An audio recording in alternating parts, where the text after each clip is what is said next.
بڑا کام کر رہا ہے، کچھ نہیں پتا کیا سوچ رہا ہے، ہاتھ پاؤں اپنے کام کر رہے ہیں کہ رکوع بھی کر لیا، وہ بھی کر لیا، سجدے، یہ تین مشینیں آٹومیٹیکلی کام کر رہی ہوتی. اب شیطان کیا کرتا ہے کہ وہ وساوس ڈالتا ہے مختلف قسم کے. بعض صحابہ اکرام کے جتنا جس کا ایمان ہوتا ہے قوی، اتنے ہی وساوس اس کو زیادہ خطرناک ہوتے ہیں. جن کا ایمان کمزور ہوتا ہے ان کے وساوس بہت معمولی ہوتے ہیں، ان کی فکر بھی نہیں ہوتی شیطان کو زیادہ. اس لیے وہ شیطان جو ہے وہ عقائد پر حملہ کرتا ہے کہ دیکھو 11ویں کرو، اس میں یہ یقین رکھو، اس میں تمہارا یہ منت مانو، یہ منت مان کے یہ تمہارے کام ہوں گے. اور اللہ تعالیٰ جو ہے اسی طریقے سے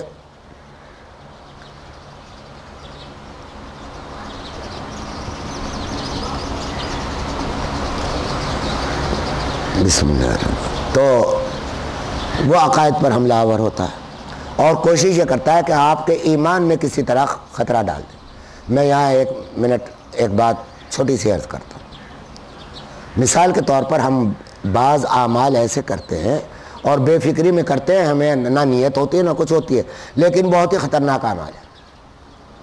اور بعض احادیث میں اور قرآن کریم میں ان اعمال کی سزا یہ آئی ہے کہ جتنے پچھلے اعمال ہیں وہ ختم ہو جاتے ہیں ان اعمال سے. آپ نے حج کیا ہوا ہے، وہ حج ختم ہو گیا، سمجھا؟ آپ نے زکوٰۃ دے رکھی ہے، وہ زکوٰۃ ختم ہو گئی.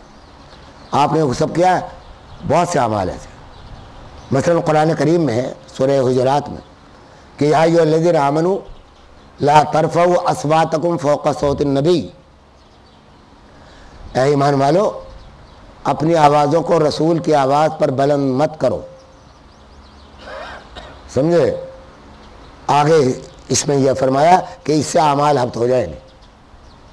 جتنے اعمال اب تک کیے تھے اگر ایسا کرو گے تو اعمال ہبط کر دیے جائیں گے. ہبط کا مطلب یہ ہوتا ہے کہ وائپ آف.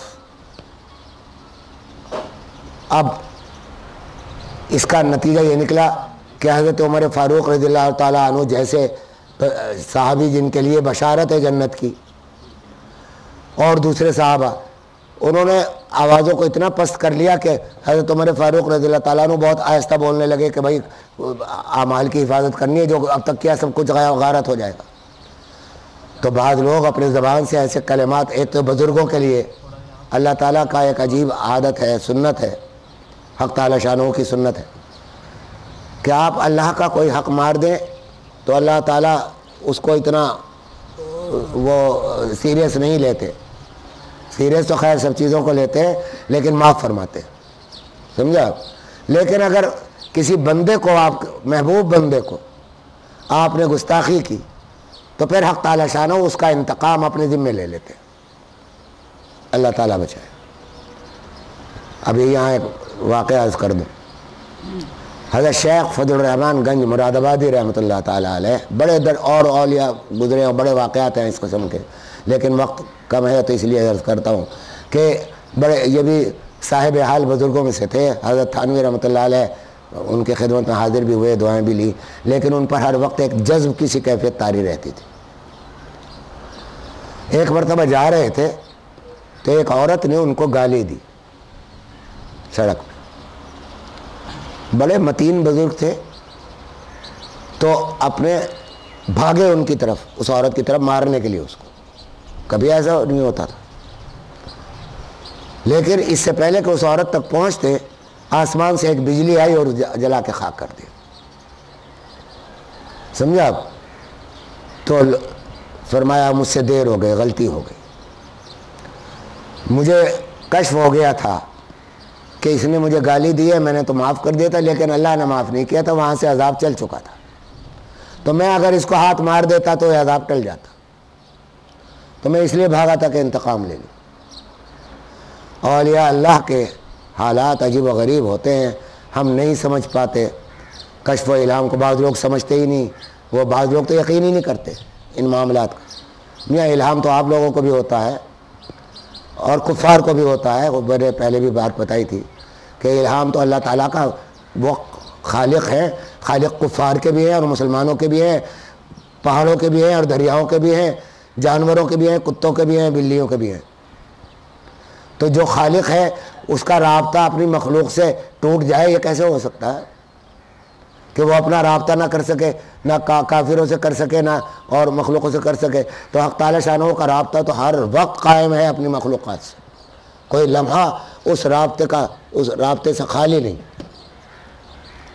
تو اولیاء اللہ کے اور بزرگوں کے شان میں گستاخی یہ ایک ایسا عظیم گناہ ہے کہ بعض دفعہ وہ معاف کر دیتے ہیں لیکن اللہ تعالیٰ معاف نہیں فرماتے اور انہیں وہ اس کا انتقام لے لیتے ہیں، اللہ تعالیٰ بچائے۔ تو اسی لیے حضور صلی اللہ علیہ وسلم کے بارے میں یہ آیا کہ اگر ان کے پہلے ذرا بلند آواز سے باتیں ہوا کرتی تھیں، اور روایت میں ہے کہ حضرت ابوبکر اور حضرت عمر کے درمیان کچھ تلخ کلامی ہو گئی تو اس میں آواز بلند ہو گئی تھی، اس پر یہ آیتیں نازل ہوئی تھیں، بعض روایتوں میں یہ ہے۔ تو اس لیے ایک بات تو یہ ہے کہ بزرگوں کی شان میں گستاخی سے بچنا چاہیے، بد زبانی سے اعمال کا دشمن نفس ہے اور عقائد کا دشمن شیطان ہے۔ شیطان چاہتا ہے کہ ایمان نہ جانے پائے قبر میں، اور یہ چاہتا ہے کہ عمل نہ ہونے پائے صحیح، نفس۔ تو یہ دو دشمن ہیں، ان دو دشمنوں سے باخبر کرنے کا کیا طریقہ ہے، ان دو دشمنوں کی چالوں کو سمجھنے کا کیا طریقہ ہے؟ وہ طریقہ ہے صحبت، نیک صحبت، بزرگوں کی صحبت، ان لوگوں کی صحبت جو ان لوگوں کی ان کی چالوں سے واقف ہے، جو ان کے قیدوں سے واقف ہے۔ تواضع جو میں نے بات کی تھی، تواضع آئے گی نہیں، تقریروں سے نہیں آتی۔ میں اگر روزانہ تواضع پر تقریر کروں، بڑے بڑے واقعات بھی سناؤں، دلوں میں تواضع کی حقیقت بیٹھے گی نہیں۔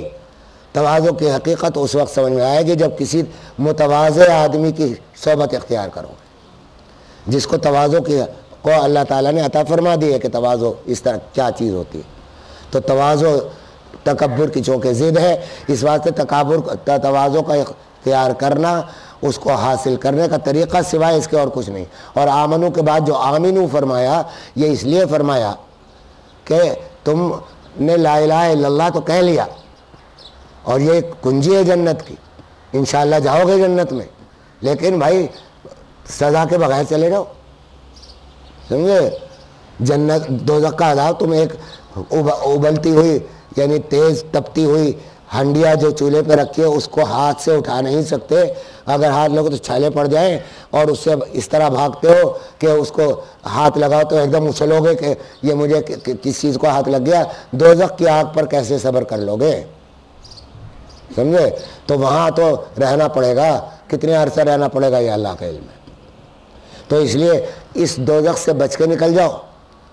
تو یہ شیطان اور نفس کے دھوکے سے اگر بچنا چاہتے ہو تو اس کا طریقہ یہ ہے کہ بھائی اپنے اپنے مقامات پر رہتے ہوئے، اپنے قریب، اپنے عزیزوں میں، اپنے محلے میں، اپنے شہر میں، جہاں